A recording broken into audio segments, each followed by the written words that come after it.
उस गर्मी को देखते हुए आज मैं इलेक्ट्रिसिटी पे बात करने जा रहा हूँ। ऐसे मेरा इलेक्ट्रिसिटी का पार्ट बना हुआ है, आप देख सकते हैं। इस टॉपिक में हम डिस्कस करेंगे टाइप ऑफ इलेक्ट्रिक करंट के बारे में, ठीक है। इलेक्ट्रिक करंट कितने प्रकार के होते हैं उसके रिगार्डिंग बात करेंगे। देखिए, ये जो करंट है तो जनरली हम डेफिनेशन जानते हैं, फ्लो ऑफ इलेक्ट्रॉन या flow of charge through the cross section area, है ना। और वायर किसी भी कंडक्टर से इलेक्ट्रॉन बहता है या चार्ज बहता है, उसको हम क्या कहते हैं, करंट कहते हैं। ये जो करंट है दो प्रकार के होते हैं, alternating current, direct current. Alternate से ही हम समझ रहे हैं कि, है ना, मतलब कुछ अल्टरनेट होने वाला है, चेंज होने वाला है। लेकिन डायरेक्ट से ही पता चलता है कि यहाँ पे कुछ ना कुछ कांस्टेंट होने वाला है। तो ठीक है, हम आते हैं और डिस्कस करते हैं इसका रिगार्डिंग। तो सबसे पहले देखिए, टॉपिक है आपका alternating current and direct current. ये हम लोग magnetic effect of electric current part 9 discuss कर रहे हैं, ठीक है। पार्ट 8 में मैंने आपको इलेक्ट्रोमैग्नेटिक इंडक्शन के बारे में बताया था, और आज इस पार्ट 9 में डिफरेंट टाइप्स ऑफ करंट के बारे में चर्चा करने जा रहे हैं, ठीक है। एक दो प्रकार के alternating current and direct current. Alternating current क्या है, तो देखिए, the electric current which changes its direction after certain interval of time is called alternating current, ठीक है। मतलब वैसा इलेक्ट्रिक करंट जो अपना डायरेक्शन बदलता है, उसको पर्टिकुलर इंटरवल ऑफ टाइम पे उसको हम अल्टरनेटिंग करंट कहते हैं, ठीक है। यहाँ पोलैरिटी फिक्स नहीं है, मतलब कि एक ऐसा नहीं कि पॉजिटिव वाला पॉजिटिव के साथ, नेगेटिव वाला नेगेटिव के साथ हमेशा फिक्स है, ऐसा कुछ होता नहीं है। आप जितना भी अप्लायंसेस देखते हैं, जो एसी करंट यानी कि बिजली से जो चलती है ना, जनरली जो लाइन से यानी कि बैटरी से नहीं, उसमें कोई पॉजिटिव और नेगेटिव टर्मिनल बना नहीं होता है, ठीक है। इनकेस इलेक्ट्रिक बल्ब भी है, ठीक है, तो आप देख सकते हैं कोई उसमें पॉजिटिव और नेगेटिव नहीं, लेकिन जो बिजली जो बैटरी से चलता है उसमें आप देखेंगे, ठीक है। तो ये बता रहा है पोलैरिटी फिक्स नहीं है। इसका जो ग्राफ होता है वो इस प्रकार का साइनसोइडल ग्राफ होता है, इस प्रकार से देख रहे हैं। इसका जो ग्राफ है अल्टरनेटिंग करंट का अल्टरनेट है, देख रहे हैं, ये क्या है, अल्टरनेट ग्राफ है, ठीक है। उसके बाद जो यहाँ फ्रीक्वेंसी होता है ना, यहाँ का जो फ्रीक्वेंसी है ये 1/100 टाइम्स कंप्लीट करता है। इसका मतलब क्या है कि 50 हर्ट्ज का इसका है फ्रीक्वेंसी, मतलब एक बार में अल्टरनेट करता है वो 50 टाइम, 50 क्या बताएगा, 50 टाइम्स अल्टरनेट कर रहा है, ठीक है। ग्राफ इसका इस प्रकार से हो गया, देखिए, the frequency of AC is the number of cycle of AC पर सेकेंड, ठीक है, मतलब कितना साइकिल वो कंप्लीट करता है। और एक साइकिल में क्या बता रहा है, कंसिस्ट ऑफ 1 पॉजिटिव एंड 1, है ना, नेगेटिव हाफ। एक पॉजिटिव साइकिल में हो गया और एक नेगेटिव, ठीक है। तो इंडिया में जो हम लोग को अल्टरनेटिंग करंट थर्ड में प्राप्त होता है, उसका जो फ्रीक्वेंसी है 50 है। और ऑलरेडी हम लोग की फ्रीक्वेंसी जानते ही है शुरू से, साइन अगर 9th क्लास में पढ़े होंगे साउंड में, ऑक्सीलेशन जो होता है पर सेकंड, है ना, नंबर ऑफ ऑक्सीलेशन पर सेकंड इज कॉल्ड फ्रीक्वेंसी। कितना बार वो ऑक्सीलेट होता है, उसी के हिसाब से यहाँ पे कितना साइकिल कंप्लीट हो रहा है एक सेकंड में, उसी को बोलते हैं फ्रीक्वेंसी। तो यहाँ का जो फ्रीक्वेंसी रेंज है वो 50 हर्ट्ज है, ठीक है। इसके बाद हम बात करेंगे डायरेक्ट करंट के बारे में। तो डायरेक्ट करंट है क्या, तो बता रहा है the electric current in which always flows in the same direction, या हम कह सकते हैं constant flow of electron, constant flow of electron,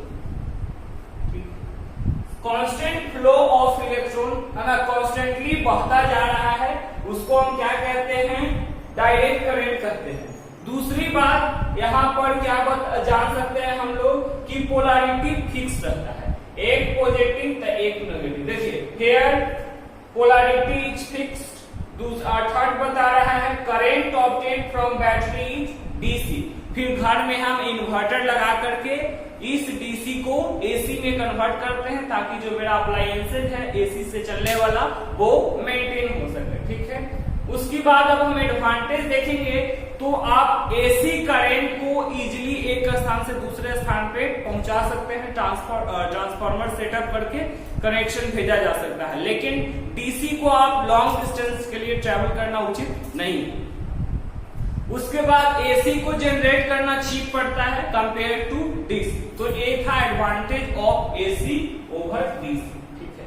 लेकिन एक जो है डीसी का जो मतलब कि डिसएडवांटेज है क्या कि आप मतलब कि इसका इस्तेमाल इलेक्ट्रोप्लेटिंग में नहीं कर सकते हैं, डीसी करंट का इस्तेमाल इलेक्ट्रोप्लेटिंग करने के केस में नहीं कर सकते। इसके बाद आ जाइए, टॉपिक है इंटरेस्टिंग टॉपिक है जिसका नाम है इलेक्ट्रिक जनरेटर, ठीक है। इलेक्ट्रिक जनरेटर के बारे में हम डिस्कस करेंगे, ठीक है।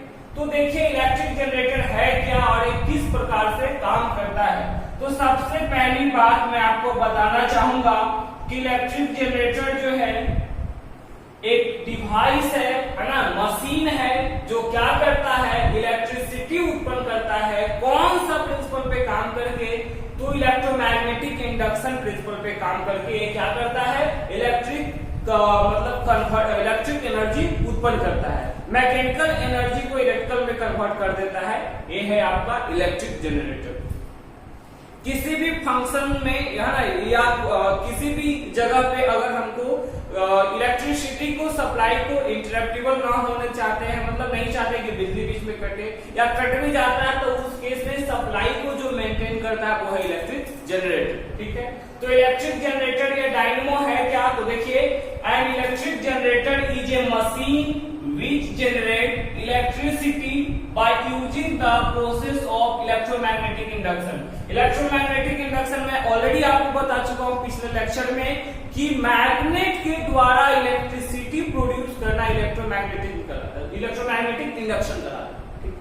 With the help of magnet है ना, वी प्रोड्यूस इलेक्ट्रिसिटी, चुंबक के द्वारा हम लोग बिजली उत्पन्न करते हैं, उसको हम कहते हैं इलेक्ट्रोमैग्नेटिक इंडक्शन, ठीक है। और उसी की प्रिंसिपल पे ये जनरेटर का कन्वर्सन किया गया है। और सिंपल आसान भाषा में हम कह सकते हैं कि electric generator is a device which convert, क्या कर देता है, वो कन्वर्ट कर देता है mechanical energy into electrical energy. ये जो है मैकेनिकल एनर्जी को इलेक्ट्रिकल एनर्जी में कन्वर्ट कर देता है, ठीक है, वेरी सिंपल। दूसरी बात, अब ये जो जनरेटर है ये दो प्रकार के होते हैं, ठीक है ना। There are two kinds of generator, एक का नाम है एसी जनरेटर, दूसरे का नाम है डीसी जनरेटर। और डीसी जनरेटर को हम लोग डायनेमो भी कहते हैं, ठीक है। एसी जनरेटर क्या हो गया, तो यहां से समझ में आ रहा है कि कुछ ना कुछ एसी जनरेटर है, यानी कि अल्टरनेटिंग करंट प्रोड्यूस करने वाला है, ठीक है। तो देखिए ये type of generator which produces alternating current है ना, वैसा जनरेटर जो अल्टरनेटिंग करंट है ना, माने वैसा जनरेटर है जिसमें पोलैरिटी रिवर्स होता है, ठीक है, अल्टरनेट करंट उत्पन्न करता है, उसको हम कहते हैं एसी जनरेटर। दूसरी बात, it convert mechanical energy into alternating है ना इलेक्ट्रिकल एनर्जी, ठीक है। एक किस रूप में कन्वर्ट कर देता है, तो मैकेनिकल एनर्जी को अल्टरनेटिंग इलेक्ट्रिकल एनर्जी में कन्वर्ट कर देता है। इसके बाद यहाँ पे वर्किंग प्रिंसिपल है क्या, तो देखिए it works on the principal that, यह वह सिद्धांत पे काम करता है when a coil rotate in uniform magnetic field, electric current is induced in the coil। मतलब जब भी कोई रेक्टेंगुलर कॉइल को है ना, मान लीजिए कोई रेक्टेंगुलर कॉइल है, इसको आप मैग्नेटिक फील्ड में प्लेस करिएगा, नॉर्थ एंड साउथ है, तो आप इसको जब रोटेट करना शुरू करेंगे तो एक क्या होता है, एक इंड्यूस करंट उत्पन्न होता है, ठीक है ना। क्या किन केस में कर रहा है, जब ये वैसे सिद्धांत पे काम करता है जब किसी भी रेक्टेंगुलर कॉइल को मैग्नेटिक फील्ड में रोटेट करवाया जाता है, तब इंड्यूस करंट उत्पन्न होता है। और यही और उसका जो डायरेक्शन है इंड्यूस करंट का, हम फाइंड करते हैं फ्लेमिंग राइट हैंड रूल के द्वारा, ठीक है, फ्लेमिंग राइट हैंड रूल के अनुसार, जो कि पिछले लेक्चर में मैं बता चुका हूं, ठीक है।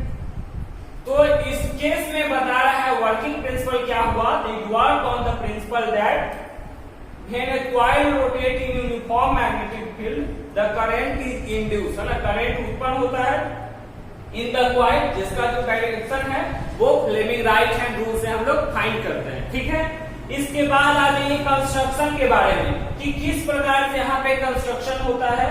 तो सबसे पहले रेक्टेंगुलर कॉइल हो गया ABCD, ठीक है। उसके बाद परमानेंट मैग्नेट्स होते हैं।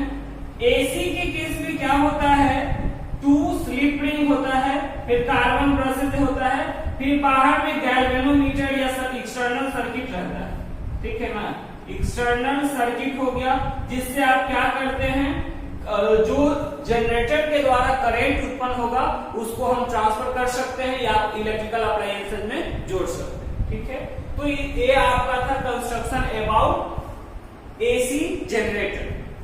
अब हम लोग देखेंगे DC जनरेटर होता क्या है। तो देखिए, a DC generator is also called DC dynamo. DC generator को हम लोग DC डायनो भी कहते हैं, जिसका जो काम है मैकेनिकल एनर्जी को इलेक्ट्रिकल में कन्वर्ट कर देना। देख रहे हैं, that convert mechanical energy into electrical energy. ये जो है मैकेनिकल एनर्जी को इलेक्ट्रिकल एनर्जी में कन्वर्ट करता है। यहाँ पे जो कंस्ट्रक्शन में देखिए, जो पूछेगा अगर AC और DC में मेन डिफरेंट है क्या, तो AC में क्या होता है, यहाँ जो करंट जो है वो डिफर होता है, मतलब पोलैरिटी रिवर्स होता है। उसके पीछे आप जो वजह है 2 स्लिप रिंग, यहाँ पे स्लिप रिंग लगा हुआ है ना, ये इस प्रकार से रहेगा। ठीक है, जबकि यहाँ पे स्प्लिट रिंग, स्प्लिट जो हम लोग देखा थे मोटर के केस में, वहां पे देखे थे हम लोग क्या था, स्प्लिट रिंग। स्प्लिट का मतलब होता है 2 अलग अलग हिस्सा में बटा हुआ, स्प्लिट। ठीक है, जबकि यहाँ पे क्या होता है, AC के केस में क्या, स्लिप रिंग यानी कंप्लीट रिंग। ठीक है ना, एक कंप्लीट रिंग, एक कंप्लीट रिंग, उससे क्या होता है, उसका डायरेक्शन रिवर्स हो रहा है। लेकिन इस केस में क्या है कि पॉजिटिव वाला हमेशा एक साथ और नेगेटिव वाला हमेशा एक साथ है। ठीक है, रेक्टेंगुलर कॉइल ABCD यहाँ पर भी होंगे, परमानेंट मैग्नेट भी होंगे, R1 एंड R2 जो स्प्लिट रिंग है, और कार्बन ब्रश जो कांटेक्ट मेंटेन करके रखेगा। और फिर एक्सटर्नल सर्किट हो गया, जिससे आप क्या कर सकते हैं, उसके द्वारा आप क्या कर सकते हैं, किसी भी अप्लायंसेस को जोड़ करके है ना आगे मतलब फर्दर उसको प्रोसीड कर सकते हैं। तो एकदम कॉमन सिंपल सा है। करंट क्या है, तो ऑलरेडी हम जानते हैं फ्लो ऑफ इलेक्ट्रॉन को कहते हैं करंट। ये 2 प्रकार के alternating current and direct current. Alternating current क्या है, वैसा करंट जिसका डायरेक्शन क्या होता है, रिवर्स करता है। ठीक है, वैसा करंट जिसका डायरेक्शन रिवर्स करता है उसको अल्टरनेटिंग करंट कहते हैं। दूसरी बात, एक करंट को आप आसानी से एक स्थान से दूसरे स्थान पर ले जा सकते हैं with the help of setup, है ना, ट्रांसफार्मर लगा करके हम क्या कर सकते हैं, इसको पहुंचा सकते हैं। ठीक है, उसका बाद इसका जो ग्राफ है साइनोसॉइडल होता है और ये इस प्रकार से दिखता है। ठीक है, पोलैरिटी फिक्स नहीं होता है। डायरेक्ट के केस में हम बता, यहाँ जो फ्रीक्वेंसी भारत में जो अल्टरनेटिंग करंट का जो फ्रीक्वेंसी है वो 50 हर्ट्ज है। ठीक है, उसके बाद डायरेक्ट करंट, तो वैसा करंट जिसमें इलेक्ट्रॉन का फ्लो कांस्टेंट है एक ही डायरेक्शन में। ठीक है ना, यहाँ पे देखिए डायरेक्शन भी फिक्स नहीं है और जो करंट उत्पन्न होगा उसका मैग्नीट्यूड भी सेम नहीं रहेगा, याद रखिएगा। लेकिन यहाँ पे जो है वो डायरेक्शन फिक्स है और मैग्नीट्यूड भी फिक्स है। ठीक है ना, numerical value of any quantity is called magnitude, है ना, सांख्यिकीय जो मान किसी भी क्वांटिटी का मिलता है उसी को कहते हैं। तो यहाँ जो अल्टरनेटिव के केस में अगर बात करेगा तो मैग्नीट्यूड फिक्स नहीं होता है, जबकि डायरेक्ट में मैग्नीट्यूड फिक्स होता है। डायरेक्ट करंट का ग्राफ देख रहे हैं एकदम सीधा सा लाइन है। ठीक है, लेकिन अल्टरनेटिव में देख रहे हैं अल्टरनेट बन रहा है। इसके बाद डायरेक्ट करंट में हम लोगों ने देखा क्या, the electric current which always flows in same direction, Y direction में फ्लो करता है उसको डायरेक्ट करंट कहते हैं। 10 यहाँ और बट एक और बात, यहाँ पोलैरिटी फिक्स है और करंट जो बैटरी से ऑब्टेन करते हैं वो DC है। ठीक है, DC का इस्तेमाल इलेक्ट्रोप्लेटिंग में नहीं किया जाता। एक टर्म और है इलेक्ट्रिक जनरेटर। तो इलेक्ट्रिक जनरेटर क्या है, तो सिंपल आसान भाषा में कह सकते हैं, it is a machine which convert mechanical energy into electrical energy. जब कॉइल को हम ना क्लॉकवाइज रोटेट करते हैं तो किस प्रकार से काम करेगा उसको हम अगला लेक्चर में डिस्कस करेंगे। ठीक है, तो there are 2 types of generator हम लोगों ने देख लिया, AC generator, DC generator. AC generator क्या है, तो वैसा जनरेटर जो अल्टरनेटिंग करंट प्रोड्यूस करता है, ये जो है कन्वर्ट किया मैकेनिकल को अल्टरनेटिंग इलेक्ट्रिकल एनर्जी में कन्वर्ट कर देता है। और DC जनरेटर क्या है, तो DC जनरेटर एक वैसा जनरेटर है जिसको डायनेमो भी कहते हैं और उसका भी काम है मैकेनिकल को इलेक्ट्रिकल में कन्वर्ट कर देना। दोनों का वर्किंग प्रिंसिपल सेम है। वर्किंग प्रिंसिपल एकदम याद करने लायक है, ठीक है। देखिए, it work on the principal that when a coil rotate in uniform magnetic field, है ना। ये उस सिद्धांत पे काम करता है कि जब आप किसी भी रेक्टेंगुलर कॉइल को दिया गया मैग्नेटिक फील्ड में रोटेट करेंगे तो इंड्यूस, है ना, करंट उत्पन्न होता है और उसका जो डायरेक्शन है फ्लेमिंग राइट हैंड रूल से निकाला जाता है। इसके बाद कंस्ट्रक्शन में rectangular coil ABCD, permanent magnet, 2 slip ring, 2 carbon brushes and external circuit, जिससे आप जो करंट उत्पन्न हुआ फर्दर यूज के लिए आप ट्रांसफर कर सकते हैं। So this is all about the lecture. Thank you.